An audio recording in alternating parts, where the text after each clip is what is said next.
साथियों, जब रिफॉर्म की बात आती है, एक लंबा परिवेश है।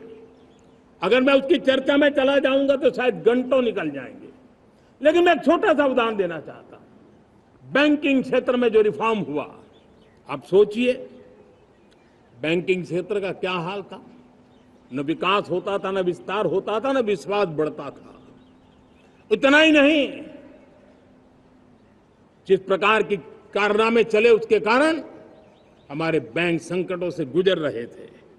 हमने बैंकिंग सेक्टर को मजबूत बनाने के लिए अनेकविध रिफॉर्म्स किए और आज उसका कारण हमारी बैंक विश्व में जो इन्हीं गुनी मजबूत बैंक हैं उसमें भारतीय बैंकों ने अपना स्थान बनाया है। और जब बैंक मजबूत होती है ना, तब फॉर्मल इकोनॉमी की ताकत भी बढ़ती है। जब बैंक की व्यवस्था बन जाती है, जब सामान्य खास करके मध्यम वर्ग के परिवार की जो रिक्वायरमेंट होती है उसको पूरा करने की सबसे बड़ी ताकत बैंकिंग सेक्टर में होती है। अगर उसको होम लोन चाहिए, उसको व्हीकल का लोन चाहिए, मेरे किसान को ट्रैक्टर के लिए लोन चाहिए, मेरे नौजवानों को स्टार्टअप के लिए लोन चाहिए, मेरे नौजवानों को कभी पढ़ने के लिए एजुकेशन के लिए लोन चाहिए, किसी को विदेश जाने के लिए लोन चाहिए, ये सारी बातें उसे संभव होती है। मुझे तो खुशी है कि मेरे पशुपालक भी, मेरे मछली पालन करने वाले भाई बहन भी आज बैंकों से लाभ ले रहे हैं। मुझे खुशी है मेरे रेहड़ी पटरी वाले लाखों भाई बहन आज बैंक से साथ जुड़ करके अपनी नई ऊंचाइयों को प्राप्त कर रहे हैं और विकास की दिशा में वो भागीदार बन रहे हैं। हमारे एमएसएमई, हमारे लघु उद्योग के लिए तो बैंक एक सबसे बड़ी सहायक होती है। उसको रोजमर्रा पैसों की जरूरत होती है अपने नित्य मर्जी पर प्रगति के लिए, और उस काम को हमारी मजबूत बैंकों के कारण संभव हुआ है। साथियों, दुर्भाग्य से हमारे देश में आजादी तो मिली, लेकिन लोगों को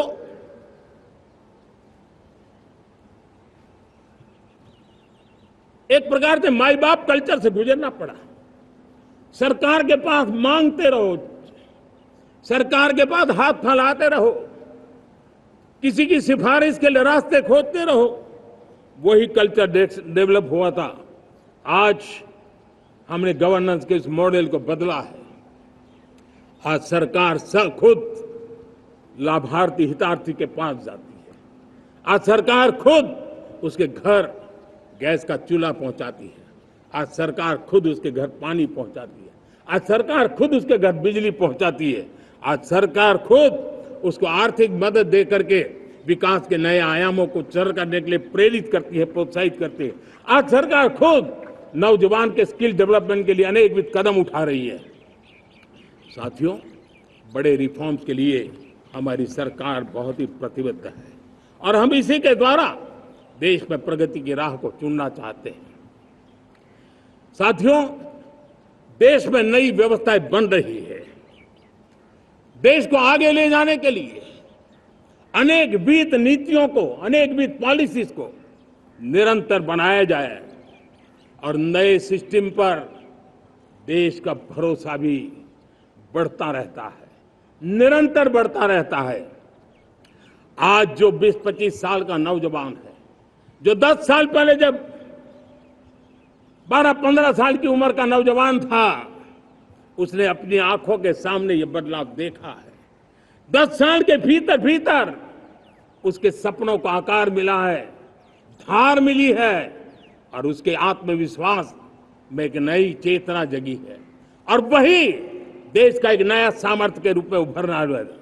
आज विश्व भर में भारत की साख बढ़ी है, भारत के प्रति देखने का नजरिया बदला है। आज विश्व में युवाओं के लिए संभावनाओं के द्वार खुले हैं। रोजगार के अनगिनत नए अवसर जो शायद आजादी के इतने सालों के बाद भी नहीं आए थे, वो आज उनके दरवाजे पर दस्तक दे रहे हैं। संभावनाएं बढ़ती गई हैं, नए मौके बन रहे हैं। मेरे देश के युवाओं को अब धीरे धीरे चलने का इरादा नहीं है। मेरा देश का नौजवान इंक्रीमेंटल प्रगति में विश्वास नहीं करता। मेरा देश का नौजवान छलांग मारने के मूड में है। वो छलांग मार के नई सिद्धियों को प्राप्त करने के मूड में है। मैं कहना चाहूंगा, भारत के लिए गोल्डन एरा है। वैश्विक परिस्थितियों की तुलना में भी देखें, ये गोल्डन एरा है। ये हमारा स्वर्णिम कालखंड है। मेरे प्यारे देशवासियों, ये अवसर हमें जाने नहीं देना है। ये मौका हमें जाने नहीं देना चाहिए। और इसी मौके को पकड़ करके अपने सपने और संकल्पों को लेकर के चल पड़ेंगे तो हम देश की स्वर्णिम भारत की जो अपेक्षा और हमें विकसित भारत का 2047 का लक्ष्य हम पूरा करके रहेंगे। हम सदियों की बेड़ियों को तोड़ करके निकले हैं। आज टूरिज्म का क्षेत्र हो, एमएसएमई का क्षेत्र हो, एजुकेशन हो, हेल्थ सेक्टर हो, ट्रांसपोर्ट सेक्टर हो, खेती और किसानी का सेक्टर हो, हर सेक्टर में एक नया आधुनिक सिस्टम बन रहा है। हम विश्व की बेस्ट प्रैक्टिसेस को भी आगे देख रखते हुए हम हमारे देश की परिस्थितियों के अनुसार आगे बढ़ना चाहते हैं। हर सेक्टर में आधुनिकता की जरूरत है, नएपन की जरूरत है, टेक्नोलॉजी को जोड़ने की जरूरत है। और हर सेक्टर में हमारी नई नीतियों के कारण इन सारे क्षेत्रों में एक नया सपोर्ट मिल रहा है, नई ताकत मिल रही है। हमारे सारे अवरोध हटे, हमारी बंदी से दूर हो, हम पूरे सामर्थ्य के साथ चल पड़े, खिल उठे, सपनों को पा करके रहे, सिद्धि को हम अपने निकट देखें, हम आत्मसात करें, उस दिशा में हम चलना है।